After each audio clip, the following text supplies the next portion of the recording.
Do you watch porn? Do you masturbate? If you do, then listen closely, because I've got some bad news. But I've also got some good news as well. Now, this is an uncomfortable topic to talk about. If someone in my family is watching, then please click off this video straight away. And it's also a controversial topic, from die-hard Nofap fans to unconvincing scientific studies. Let's explore the mysterious world of semen retention. So let's start by taking an overview of what porn is and how it affects your brain. Then we're going to look at the advantages of abstaining from porn and semen retention. Then we're going to look at some of the critiques of semen retention and the darker side of Nofap. And then finally, we'll finish with a roadmap about how to masturbate responsibly. And I want to remind you that this is your responsibility.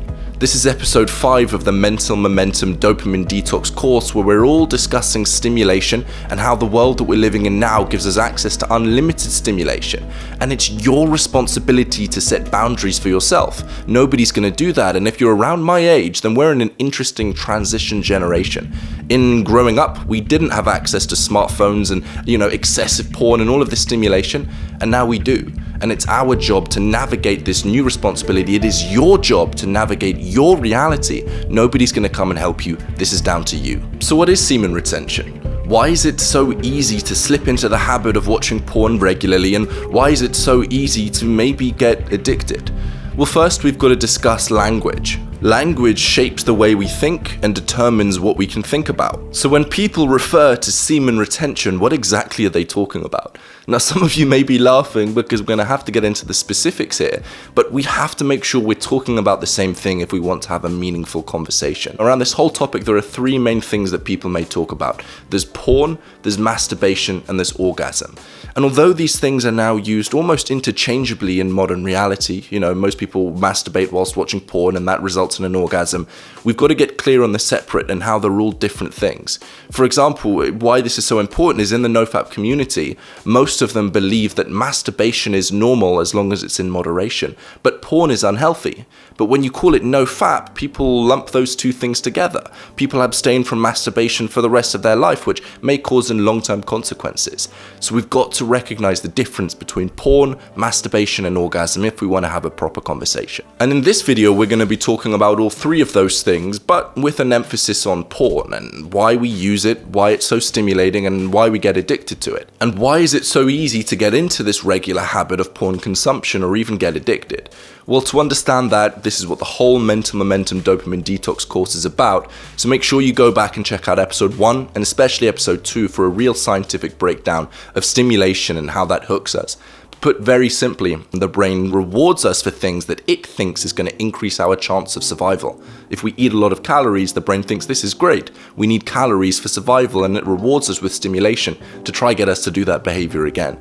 When we orgasm, the brain says good job, because obviously orgasm is linked with pregnation, which is linked with continuing the human species. So whenever we orgasm, the brain rewards us with stimulation because it believes that we're increasing the chance of human survival. But this obviously has some problems. Our reward system is part of the primitive part of the brain, the center of the brain. So it doesn't know the difference between porn and actual sex. So it rewards us for porn when it shouldn't, because that isn't increasing the likelihood of survival. And on top of this, we have the Coolidge effect. If you put a rat in a cage with a female rat, they're going to mate pretty quickly, but over time, the male rat's going to get tired of mating with that female rat, and it's going to stop. But if you take the female rat out and you put in a new female rat, a different female rat, the male rat's going to have energy again and it's going to start mating again. Novelty is stimulating.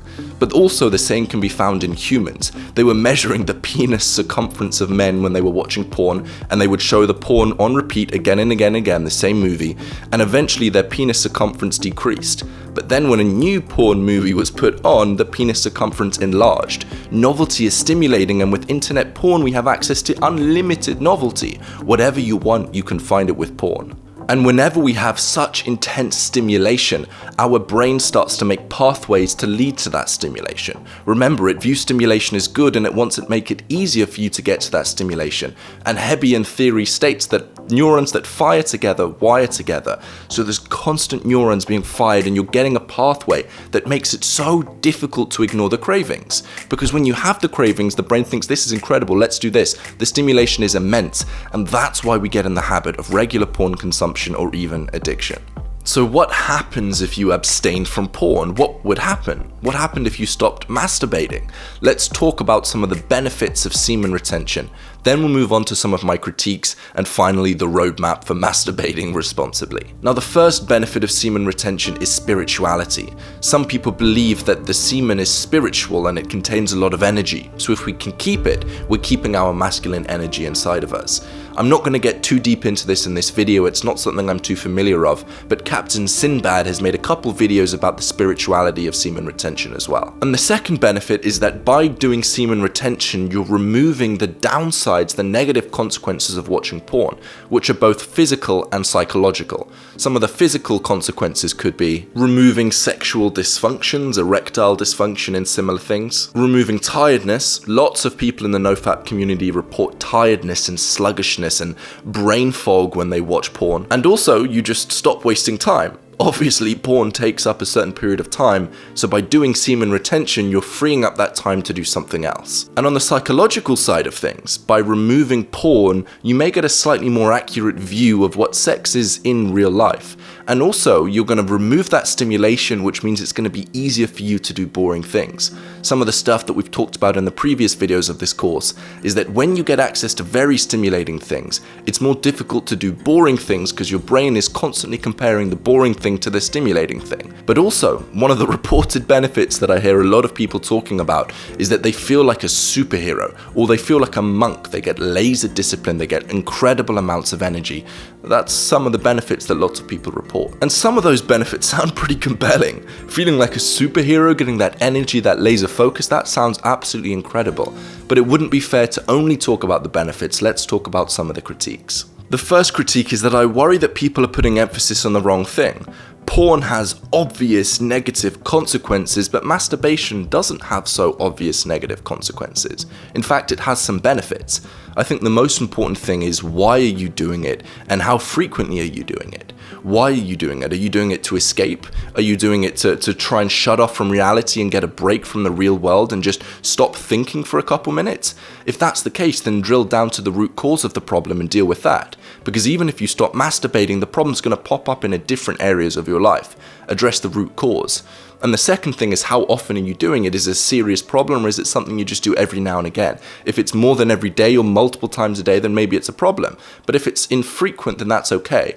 One of the 4 Stoic cardinal virtues is temperance, or moderation. Everything is okay in moderation. Second of all, what's the utility? Why are you doing Nofap? Well, I'm doing Nofap to get more energy and to get more focus. But why do you need those things? What's the real world utility of doing those things? I believe that growth for the sake of growth is the mindset of a virus, not of a human. We should be doing things with purpose. My longest Nofap streak was when I was doing an intense bit of research for the procrastination program. I wasn't even trying to do Nofap, I was just so intensely doing something else that wasn't something that was on my priority list. So have real world utility. Instead of always focusing on what not to do, try and add more things to your plate. Give a purpose, something that you're passionate about, something that you love to do, and that's going to be a consequence of it. Your identity shouldn't be built around Nofap. Your identity shouldn't be built around something as simple as abstaining from porn. And obviously, when you put a lot of focus on that, if you're reading the subreddit, if you're constantly thinking about Nofap, that's going to be a trigger, and you're more likely to actually relapse. You're more likely to masturbate. And the third critique is, are the benefits really as big as people make them out to be? I've done Nofap for 90 days, and to be fair, I did notice an increase in my energy. I would say that's the overall benefit. But remember, YouTubers are going to overhype things to get you to stick around. It's the difference between a vlog, which we used to have like this. It doesn't, I'm not gonna lie, it doesn't look that good. Well, It smells really good though. it is good.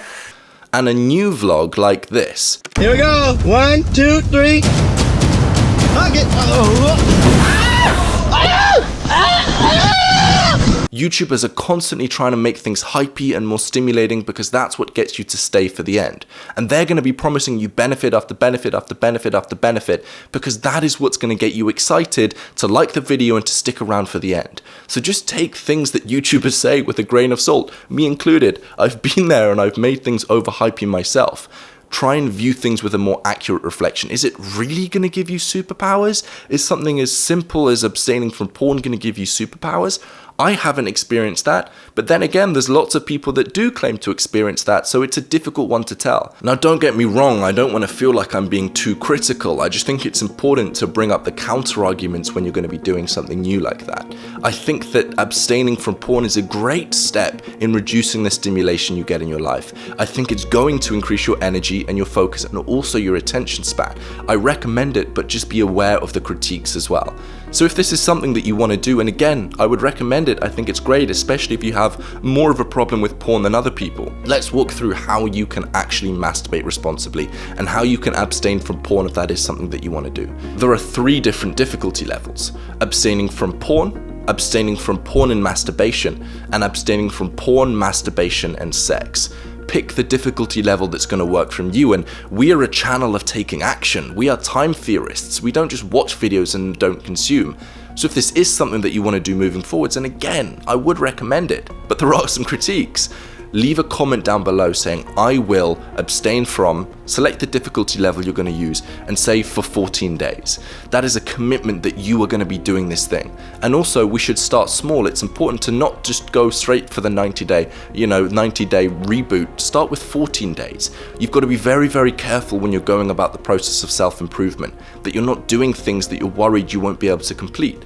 Because if you relapse, that's providing your brain with negative evidence that you can't make progress in your life. So start small.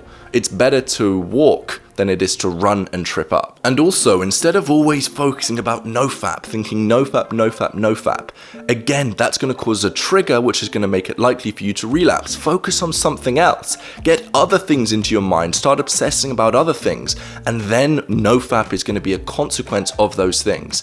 Instead of always focusing on what you shouldn't do, focus on what you should do as well. And finally, remember that recovery is non-linear. Even if you relapse, don't view that as a massive mistake. View the trajectory that you're going to be taking. View your life as 7-day rolling averages instead of single static points. If you relapse once after 14 days of non-relapsing, you haven't just reset all of the benefits. You still did 14 days without watching porn or masturbating, and that's great.